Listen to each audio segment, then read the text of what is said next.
اللهم صل وسلم وبارك على سيدنا محمد وعلى صحبه وسلم أجمعين. ايه رأيكم في الطبق ده؟ تيجوا نشوفوا عملناه ازاي. يلا بينا. طبعا هنا انا عملت خلطة المحشي في الاول. انا حطيت معلقتين زيت على معلقتين زبدة او سمنة اللي عندك المتاح اشتغل بيه. تمام. طبعا هنا انا بسيب الزبدة تسخن، وهنا انا فرمة البصل معايا ومجهزاه. دي بصراحة الخلطة دي على طول عندي، وعندي بزيادة، وبعملها بحطها في علب كمان في التلاجة أو في الفريزر لما بتكون كتيرة عندي. بحط هنا البصل. تمام. بضيفه على المادة الدهنية اللي عندي، وبقلبها كويس، وبشوح البصلاية بدوك كده تشويحة يعني خفيفة. مش بدي البصل لون ولا حاجة، عشان بدل ما نحط البصل ني لا. طبعا عندي طماطم انا مفرزاها هنا في الفريزر، فكيتها وحطيتها على البصل اول ما اداني التشويحه بتاعته. وطبعا بضيف هنا انا التوابل بتاعتي على الطماطم وانا شغاله. تمام. مش يعني ايه، بديها اللي هي دوبك ايه تتسبك حاجه بسيطه يعني.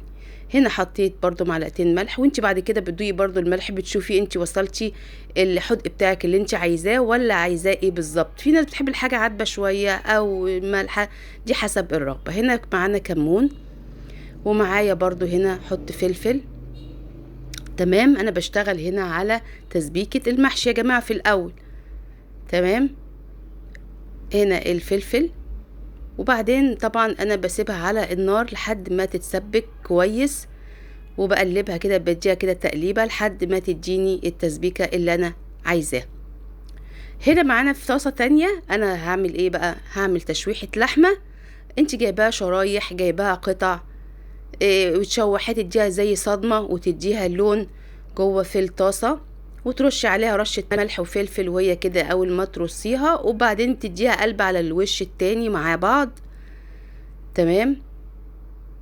لحد ما بملى الطاسة. هنا عندك برضو تستخدمي في الوصفة دي بدل اللحمة تعمليها فراخ، مفيش مشكلة.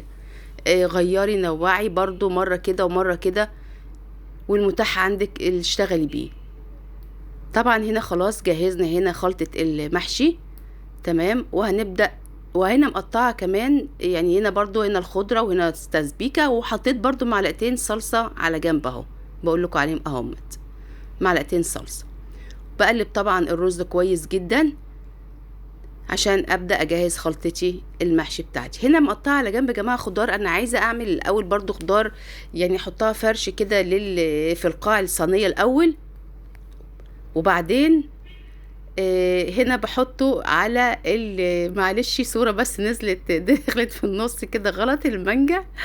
وبعدين هنا بحط خلطه الخضار معانا، وبفردهم كده، بحط عليهم التوابل بتاعتهم ملح وفلفل، وبحط عليهم شوية بهارات برضو السبعة كده، وبحطهم في قاع الصينية عشان اللي حابب ياكل خضار مش عايز محشي بجيب له كده. برضو براضي جميع الأذواق وجميع الطلبات بتاعته.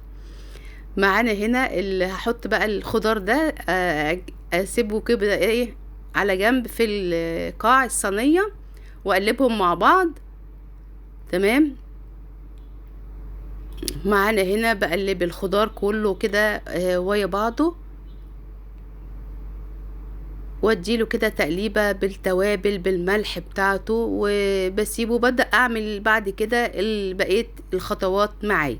هي مش كتيرة بس هي سهلة، وكلها بعملها كلها، بجمعها كلها في صينية واحدة وبدخلها الفرن. طبعا انا هنا مشغلة الفرن يا جماعة، مشغلاه على درجة حرارة عشان خاطر ابدأ يخش الفرن ايه وهو سخن. هنا ببدأ احشي طبعا الحاجة بتاعتي، البدنجان ويا الكوسة، بعملها كده تشكيلة مع برضو قرنين فلفل للي حابب برضو يغير في طعم الاكل. هنا طبعا حبايبي يلا شجعوني ولايك وشير كده، ويلا اجمل تعليق من حبايبي اللي معايا وبيشجعوني دايما. طبعا هنا انا ببدأ احشي، بتحاولي تحشيها برضو الحاجة ما تبقيش مليانة قوي في الرز، وبتحطيها برضو ما فيش رز او اي حاجة على الجدار الكوساية من بره او البدنجانية معايا. لحد ما خلصت هنا المقدار كله على بعضه، بعمل ايه، بجيب بقى اللحمة معايا وابدأ ارصها على وش الصينية زي ما قلت لكم، عشان تبقى قالب على بعضيه كده مرة واحدة، ما نحتاجش لخطوات كتير او اواني كتير ما نستخدمها معايا. تمام. وببدأ اقلل شوية ايه في موضوع الاواني اللي انا بستخدمها. بفرش كده اللحمة، بفردها كده على المحشي من فوق. تطلع يا جماعة والله مستوية ودايبة دوب جميلة تحفة جدا، وهوريكم في الاخر هي قد ايه كانت مستوية وحلوة. معايا هنا برصها كلها. تمام. وبرضو هديها برضو يعني ايه كوباية شوربة معايا. امال هتستوي ازاي؟ ما هو برضو لازم اي مادة، بس هي كوباية واحدة مش اكتر. طبعا هنا السمنة والزيت الزبدة اللي انا حمرت بيها اللحمة بضيفها برضو كده على الصينية، تنزل في القاع، بتخلي الخضار جوه شارب من التتبيلة، بتبقى جميلة طعمها تست عالي بصراحة. هنا معانا عملنا هنجيب بقى ايه هنا كوبايه الشوربه، وبنسقي بيها الكوبايه واحده، لان طبعا يا جماعه احنا كلنا عارفين ان الخضار بينزل سوائل منه فيه، يعني الكوسه والبدنجان والحاجات دي والفلفل فيها سوائل بتنزل تستوي منها فيه. فهي كوبايه واحده كفيله جدا انها تسوي الخضار مع المحشي مع اللحمه اللي فوق، لان احنا هنا بنكمرها جامد جدا بورقه الزبده زي ما احنا شايفين كده، عشان البخار بتاعها ما يتسربش ويسوي الحاجه منها فيها. تمام. وهنا بجيب بعد كده ورقه الفويل برضو بكملها عليها، بحيث ان انا اقفل اي حروف الصينيه كلها عشان يحتفظ بالبخار وبالسوى مع بعضها. تمام. هنا حبايبي يلا جربوها كده وقولوا لي رايكم فيها ايه. هنا خلاص هنا الورق الفويل معايا، وبقفل الصينيه كلها داير كده زي ما احنا شايفين، وبحاول اقفل كل المسام بتاعتها.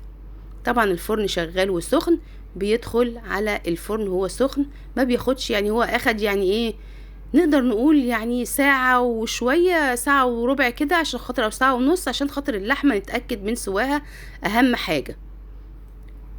تمام. هنا خلاص طلعت جميلة وزي الزبدة ما شاء الله، طلعت هايلة وجميلة وتحفة بصراحة. هنا بشوف الكوسة مع البدنجان كله خد سوا بصراحة، يعني كانت عظمة جميلة جدا. وهنا باخد برضو معلقة خضار من الجنب عشان اوريكم ان كان فيها خضار، وهنا ده قرن فلفل جميل اخضر على احمر كده ملون. تمام. وعلى معلقة خضار مشكل من اللي انا حطاه فرشة بيها الصينية من تحت، عشان اللي حابب ياكل خضار مش عايز محشي يبقى بديله هو في نفس القالب الواحد. تمام. هنا معايا وكمان هوريكم قد ايه اللحمه يا جماعه كانت مستويه ودايبه دوب كده، يعني حتى مش ما استحملتش حاجه. هنا الرز ما شاء الله مفلفل يا جماعه، والرزايه جنب الرزايه طعمها هايل وجميل وتحفه جامد. هنا بسلك الخناقه اللي بيتخانقوها جنبي عايزين يدوقوا هما كمان. تمام. فهنا معانا الكوسه برضو، بصوا طعمها تحفه ومستويه جدا، والرز جواه ما فيش اي حاجه بره الصينيه خالص. هنا هوريكم حتى قطعه اللحمه معايا. قطعه اللحمه هنا يا جماعه برضو مستويه جميله. هوريكم هنا بايدي كده وانا ايه مسويه اللحمه، بقطعها كده بايدي مش بالسكينه ولا باي حاجه خالص. اهي بصوا اهي دايبه دوب ازاي، دايبه دوب جميله وعامله خالص من بعضها، مش محتاجه تقطعيها، اهي دايبه خالص يا جماعه ما شاء الله عليه. يلا جربوا واعملوا يلا وقولوا لي حبايبي رايكم ايه. جميله تحفه الف هنا وشفا على قلبكم يا رب. ونزلوا تطبيقاتكم، انا مستنيه اشوف رايكم. تمام. والف هنا وشفا يا رب على قلبكم. مع السلامه.